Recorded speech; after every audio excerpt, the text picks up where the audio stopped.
পুলিশের ব্যবহৃত যানবাহন হামলা লক্ষ্যবস্তু হতে পারে বলে উল্লেখ করে দেশব্যাপী সতর্কতা জারি করেছে পুলিশের সদর দপ্তর।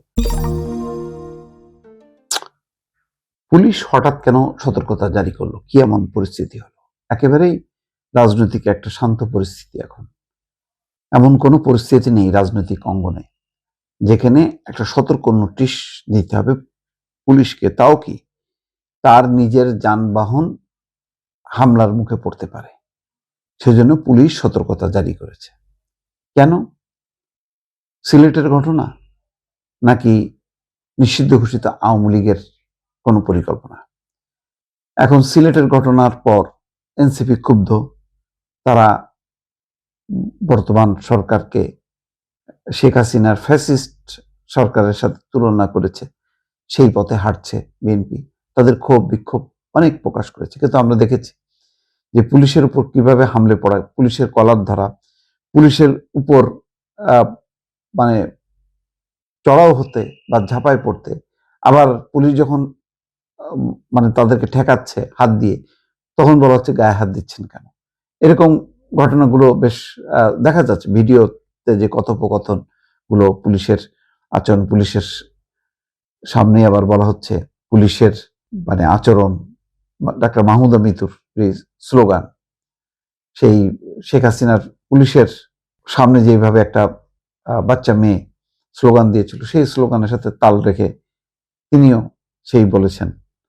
তো যাই হোক, বিষয়গুলো আমি বারবার বলেছি যে 3 দিন ব্যাপী 3 দিনের ঘটনায় গাড়িতে হামলা, এনসিপি নেতা কর্মীদের উপর হামলা, পুলিশের অ্যাকশন, পাল্টাপাল্টি মামলা, এই কোনোটাই ভালো হয়নি, ভালো দৃষ্টান্ত হয়নি।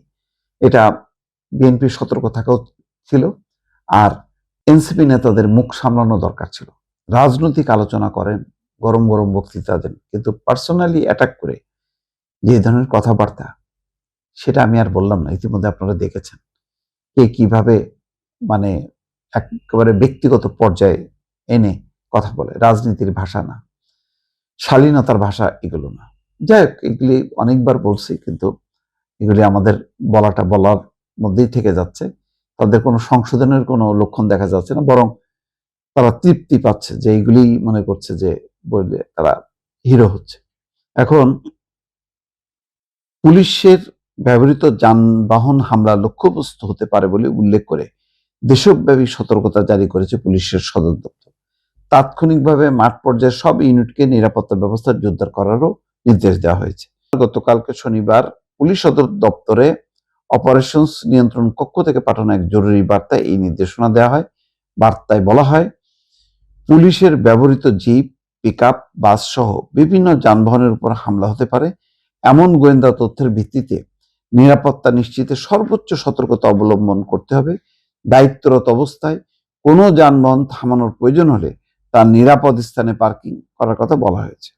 এখন এমন হতে পারে পুলিশ কিন্তু যথেষ্ট পরিমাণ কঠোর অবস্থানের থেকে তারা লাঠিচার্জও করেনি বা তেমন ভাবে আক্রমণ করেনি, এটা সত্য। কিন্তু একটা হইতে পারে যে পুলিশ তো এখন একটু গোছায় উঠতেছে, তারপরেও তার দুর্বলতা কাটেনি।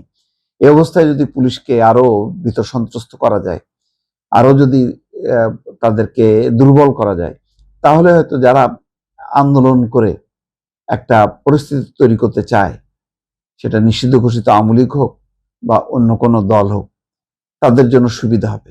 এই লক্ষ্য নিয়ে হয়তো একটা টার্গেট হইতে পারে, যেটা পুলিশ আভ্যন্তরীণ সূত্রে তার গোয়েন্দা সোর্স থেকে খবর পেয়ে এমন সতর্কতা জারি করেছেন।